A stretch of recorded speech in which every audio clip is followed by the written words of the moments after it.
And those are some of the headlines. This is Democracy Now!, democracynow.org, the War and Peace Report. We're in Copenhagen. This is Climate Countdown.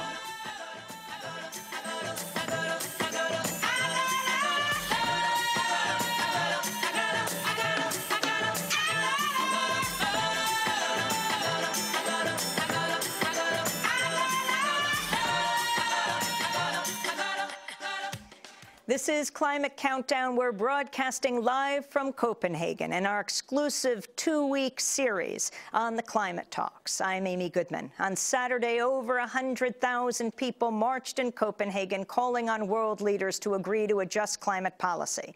Leading the march was a delegation of Indigenous leaders from communities on the front lines of climate change. Democracy Now!'s Anjali, Kamat, and Elizabeth Press spoke to Indigenous activists at the march and at an earlier event at the Danish National Museum.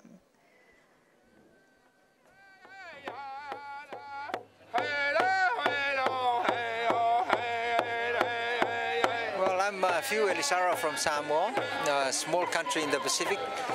I'm here in Copenhagen because as small island countries, the whole issue of climate change is an issue of life and death for many of our peoples and indeed our countries. And as indigenous peoples too, it's a huge issue for us because a lot of the solutions are being proposed in Copenhagen. All terrible, flawed solutions that would not do anything about the objectives of the Climate Change Convention about curbing climate change and stop emissions. But they are, in fact, making the problem worse. And it's really sad to see that there is no political will to actually make it work. Instead of cutting greenhouse gas emissions and the commitments made by the developed countries, they are, in fact, now shifting the responsibility to us, who have contributed very little or nothing to the whole problem. And yet we really are at the forefront of the impacts, the negative impacts.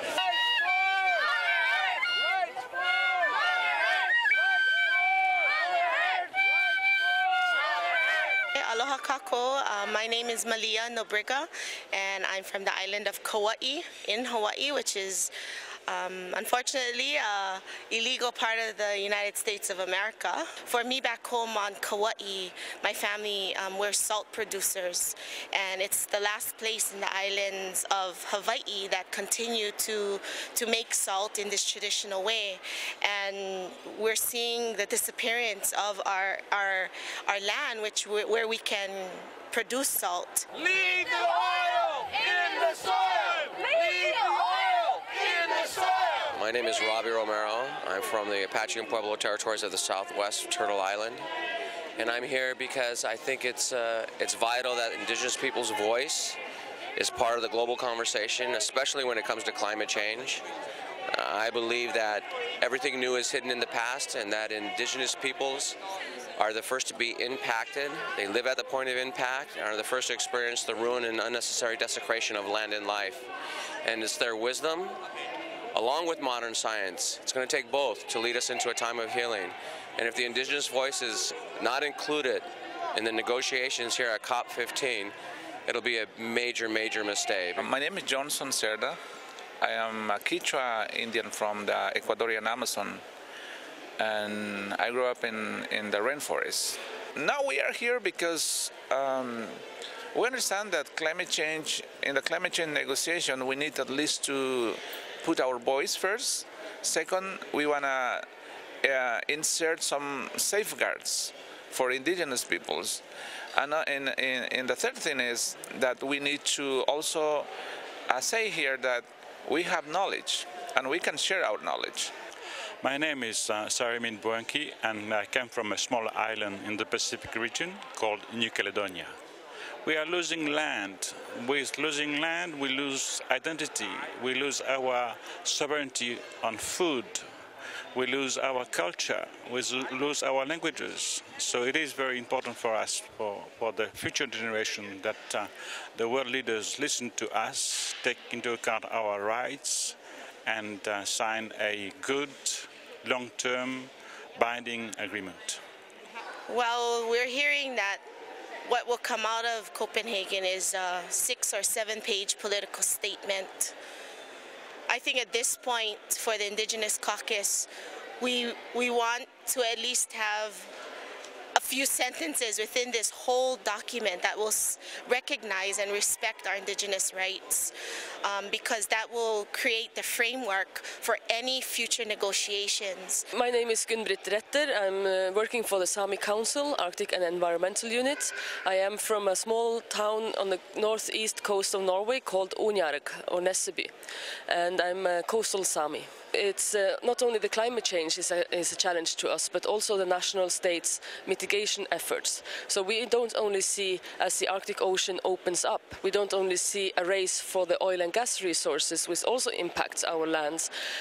We also see a race for green energy, and windmills and water power plants and nuclear plants actually impacts our land as well.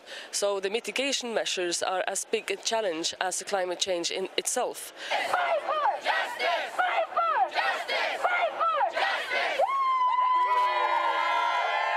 Unfortunately, they are now proposing a whole lot of geoengineering solutions, so-called techno fixes to the problem, and we are really looking at that with a huge concern, because the Pacific Ocean now is being targeted for ocean fertilization, and that has never been tested. And we are concerned that the languages here does not even address the whole issue of relevant and appropriate technologies, and the fact that developed countries are trying to integrate intellectual property rights into technology makes it unaffordable and inaccessible for people like ourselves in the Pacific. In relation to our contribution, we have, as I said, knowledge, but the problem is that here, most of the countries, they believe that they have the knowledge.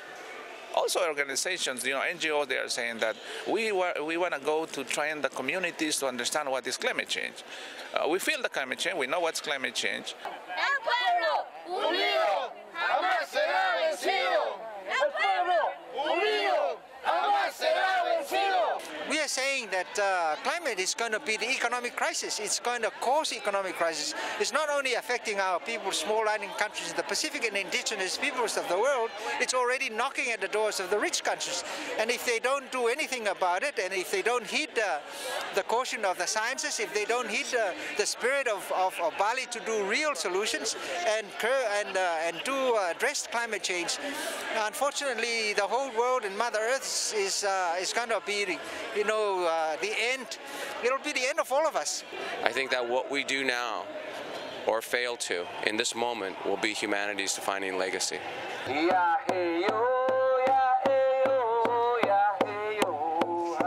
That report by Anjali, Kamat, and Elizabeth Press, Indigenous leaders on the front lines of climate change, on the front lines of the climate protests.